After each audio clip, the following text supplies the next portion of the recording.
Good evening and welcome to Poland Daily. I'm Natalia Moczulska, and this is the news. President Volodymyr Zelensky is on his way to Washington, where he will meet with Joe Biden later today. This is the first foreign visit by a Ukrainian leader since the beginning of the war. The main topic of the talks will be the next support package for Kyiv. According to estimates, it is expected to amount to as much as $2 billion. President Volodymyr Zelensky will request a delivery to Ukraine of ATACMS, tactical ballistic missiles with a range of up to 300 kilometers, as well as Grey Eagle Strike and Reaper reconnaissance drones. On my way to the U.S. to strengthen resilience and defense capabilities of Ukraine. In particular, President Joe Biden and I will discuss cooperation between Ukraine and the U.S. I will also have a speech at the Congress and a number of bilateral meetings. The full extent of U.S. military support for Kyiv has not yet been disclosed. For 10 months, the United States has provided $18 billion for Ukraine's military purposes. According to experts, President Volodymyr Zelensky's visit to the White House today will be a breakthrough. Within the leaks, it is known that the Patriot system, or missile air defense system, is circulating somewhere. It is also known about further packages of armaments, whether airborne or ground armaments. By announcing the designated package today in the U.S. is also a certain political symbol. Certainly the U.S. wants to end the war in Ukraine. Kremlin spokesman Dmitry Peskov has assessed that Volodymyr Zelensky's visit to the U.S. moves away the prospect of negotiations between Ukraine and Russia. President Vladimir Putin announced today that Russia is meeting all the goals of its military campaign in Ukraine. In addition, the Russian army is to be equipped with hypersonic weapons. Such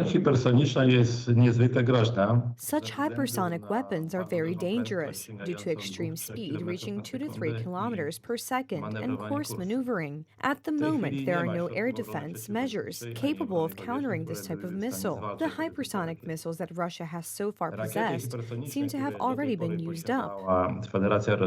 Meanwhile, the situation of millions of Ukrainians is worsening month by month. The main problems are progressive inflation, weakening currency, and very high unemployment. Russia's invasion has reduced Ukraine's GDP by 30%. The difficult economic situation is also affecting supply chains. Tens of thousands of women in Ukraine's armed forces must use uniforms designed for men. At this point, finding a suitable women's uniform is rare, yet a well-fitting uniform is essential. If a woman gets a set in her size, it will probably fit in the hips, but in the shoulders it will be too big by 2 or 3 sizes.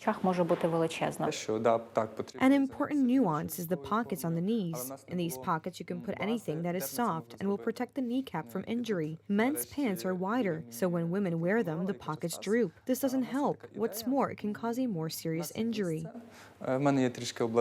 Russian attacks on critical infrastructure have led to the biggest economic collapse in the history of independent Ukraine. The functioning of the state, including the payment of social benefits, salaries, and pensions, is almost entirely dependent on foreign financial aid. In the cities closest to the front lines, even bread is a scarce commodity.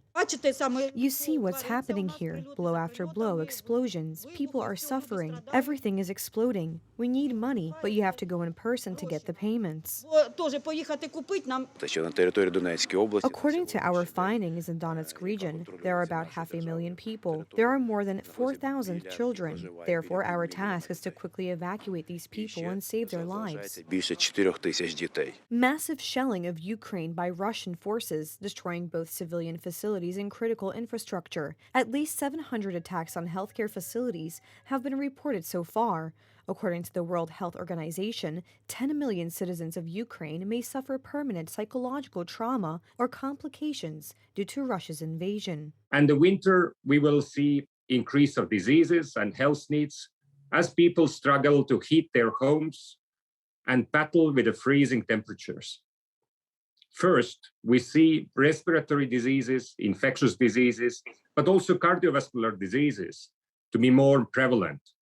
And that will mean we need to actually scale up the healthcare during the ongoing war. The Kremlin has continued its unjustified war for months, and this has negatively affected Moscow's business relations. Many Western partners are withdrawing their companies from Russia because they don't want to finance a criminal invasion. Two telecommunications giants, Nokia and Ericsson, have announced they will leave Russia at the end of the year. In the long run, this could cripple Russia's mobile networks. Black clouds are gathering over Radosław Sikorski. Solidarna Polska wants the Central Anti-Corruption Bureau to investigate the source of his income. In 2019, the politician received 40,000 euros a month for unspecified consultations. The former chief of Polish diplomacy explains that he received additional earnings before taking up the mandate of a member of the European Parliament and calls Solidarna Polska's actions malicious. Solidarna Polska wants the Central Anti-Corruption Bureau to investigate MEP Radosław Sikorski's asset declarations and sources of income since he began his term in Brussels. I am submitting a notice to the Central Anti-Corruption Bureau to verify all the statements of MEP, that is from 2019, MEP Radosław Sikorski.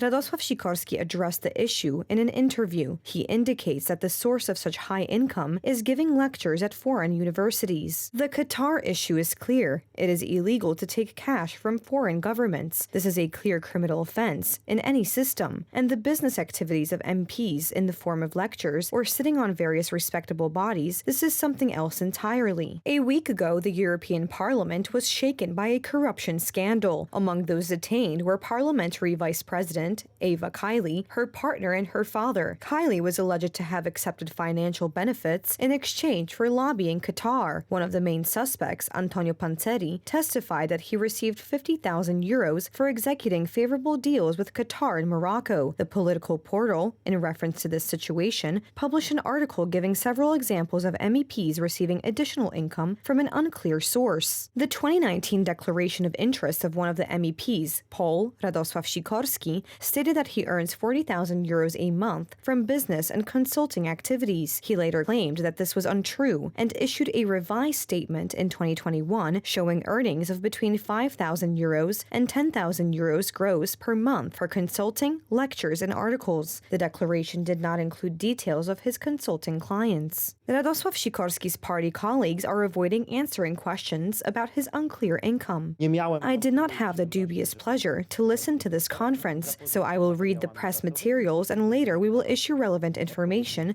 to treat you fairly.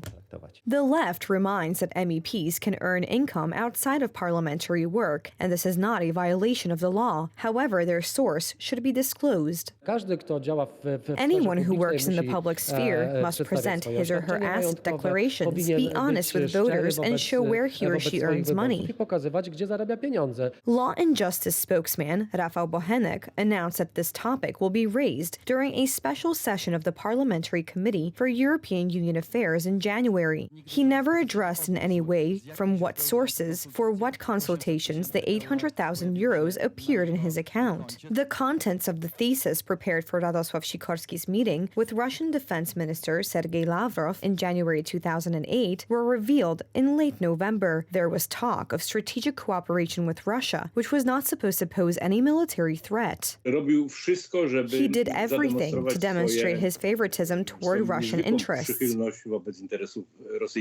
The source of the Polish MEP's income was questioned by, among others, the founder and director of the Center for European and Asian Russian Studies, Teresa Fallon. Meanwhile, Transparency International, an anti-corruption organization, has already looked into Radosław Sikorski's alleged consultations a year ago. And finally, a Christmas crime chronicle.